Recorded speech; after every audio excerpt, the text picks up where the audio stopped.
O assunto da preleção foi o capítulo 23, a moral estranha. E este assunto, ele é um assunto bem denso, bem difícil de fazer. E se você se apegar a algumas nuances, você não vai para lugar algum. Você não consegue fazer nada. Então, eu preparei, estudei, mas eu estava, assim, perdida em qual sentido, qual foco, qual direção dar. E como no sábado a experiência tinha sido muito espetacular, para não falar extraordinário, e aquela sensação de leveza, de flutuar, de levitação, e as palavras saindo assim com uma... não tinha dificuldade de se encadear, sabe? Uma coisa atrás da outra, assim. Eu fiquei torcendo e vibrando para que no domingo isto ocorresse também, até pelo fato de ser um assunto muito denso, muito complexo. Como é que você vai falar de uma moral estranha? O que seria, na verdade, uma moral estranha? E alguns minutos antes da preleção, eu comecei a sentir aquele aspecto de leveza, de fluir, das energias circulando. Era como se subisse, se ela saísse ali do seu baixo ventre e fosse subindo, fosse ficando aquecido, envolvendo o coração naquela parte bem amorosa, e ao mesmo tempo tendo aquela amplitude. Eu me lembro que eu olhei para a direita e pela primeira vez a janela, a cortina, a persiana estava fechada, então eu podia ver os prédios. Pela primeira vez eu notei que o Alvorada é muito próximo da cidade, dos prédios, aquelas coisas assim, e tem uns prédios com amarelo e vermelho assim, e parece-me que se eu colocasse a mão assim, eu descia as mãos nas paredes daqueles prédios. Eu falei, nossa, que sensação diferente e extasiante dessa dimensão de energia. Lógico que a gente sabe que a nossa energia ela tem uma dispensão e uma expansão. A ciência fala dessa nuvem, eu tinha olhado dessa nuvem, sobre essa nuvem energética em torno de nós, 10 quilômetros e tal. Mas ali era mais do que qualquer coisa, ali era sentir aquilo dentro de você. E aí a moça faz a prece, eu fico ouvindo ela fazer a prece, uma abertura, e eu começo. E as primeiras palavras foram assim, bem fora do meu contexto, porque eu sempre vou e sempre começo com bom dia, com boa noite, com alguma coisa parecida, mas não foi assim. O alvorada do Cristo começa agora, né? A alvorada do Cristo começa agora.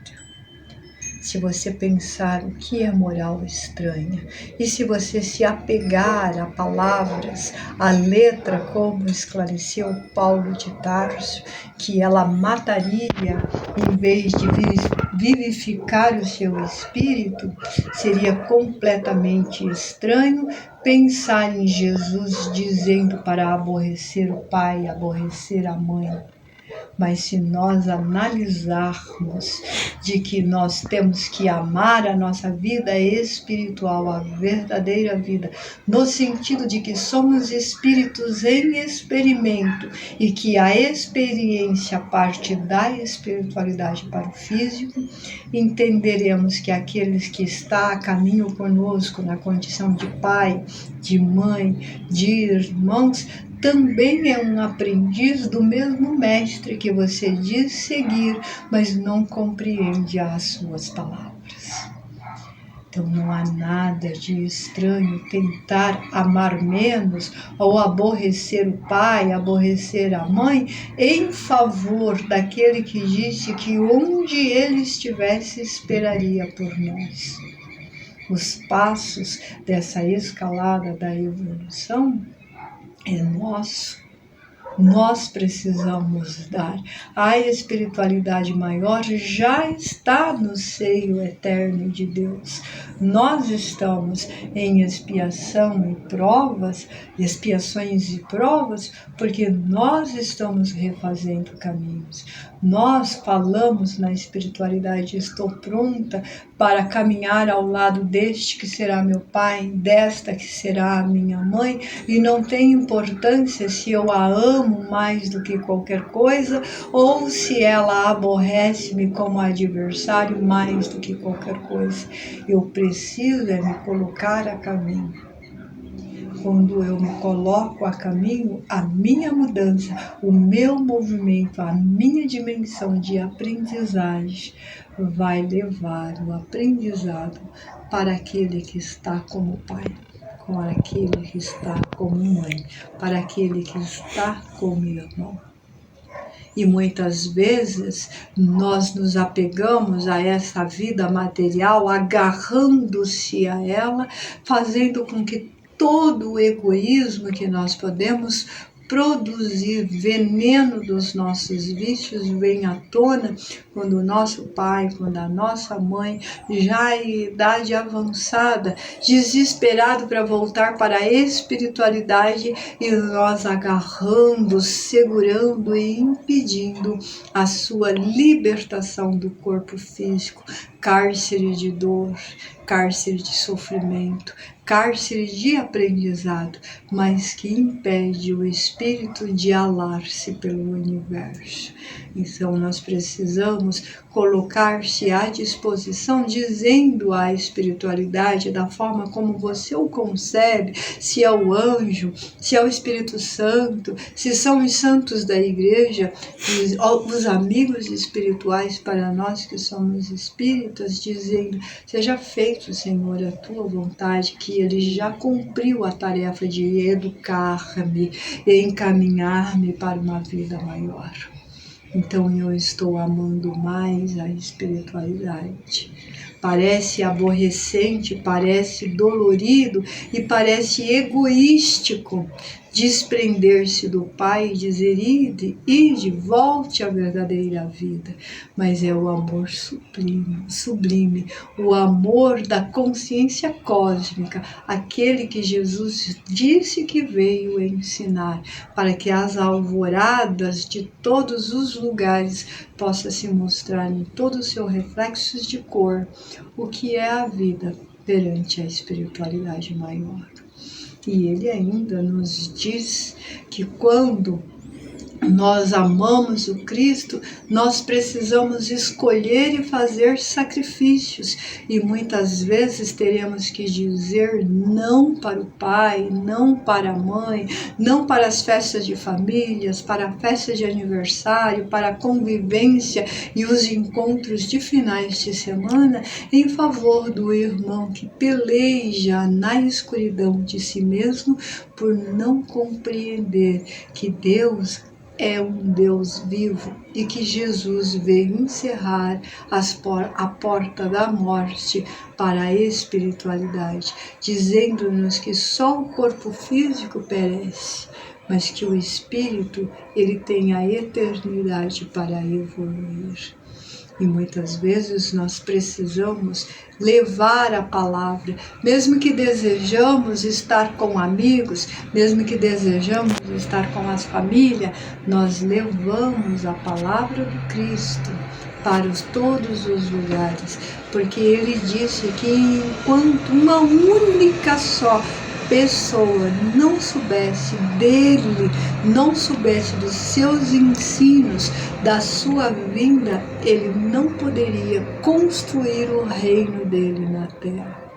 Nós almejamos, nós quase que imploramos o reino de Jesus na terra. Para isso precisamos fazer a nossa parte.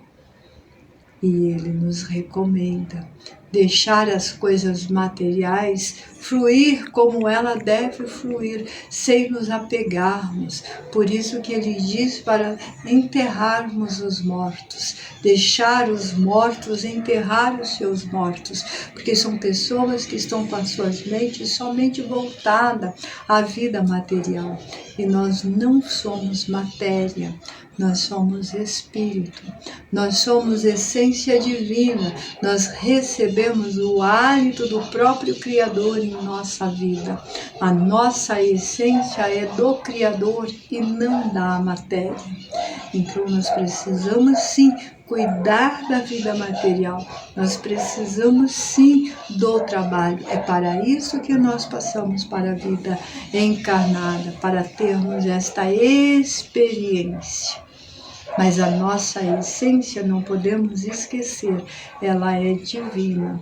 Nós não podemos enterrá-la em favor da matéria, porque ao fazermos isto, nós perdemos a chave da vida eterna. Nós perdemos a oportunidade de passar a moradas felizes.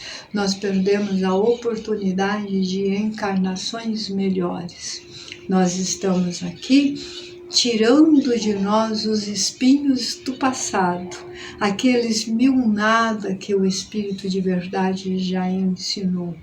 Mas nós temos que tomar cuidado para que um único agulho não nos fira para sempre, jogando-nos ao chão e impedindo a nossa própria evolução em favor de nós mesmos e do nosso próximo. Precisamos tomar este cuidado, porque ele veio para que tenhamos vida. Mas essa abundância de vida é aquilo que nós conseguimos oferecer ao cosmos, é aquilo que nós conseguimos oferecer ao universo, é aquilo que nós conseguimos oferecer ao nosso próximo e não ao nosso bolso. Porque tudo que é matéria se extingue, se transforma, se modifica. O espírito não vai à extinção, o espírito só evolui, metamorfoseia-se da lagarta para espíritos alados, rastejando nas dores do instinto para alcançar a sublimidade dos sentimentos. Então não há nada de estranho, não há nada de diferente dessa moral, mas ela difere muito da moral do mundo. Por isso ela pode, sim, aos olhos dos homens comuns, ser uma moral estranha, muito estranha. Mas para nós que sabemos da existência do Espírito, é a porta de luz que abre o universo aos nossos pés.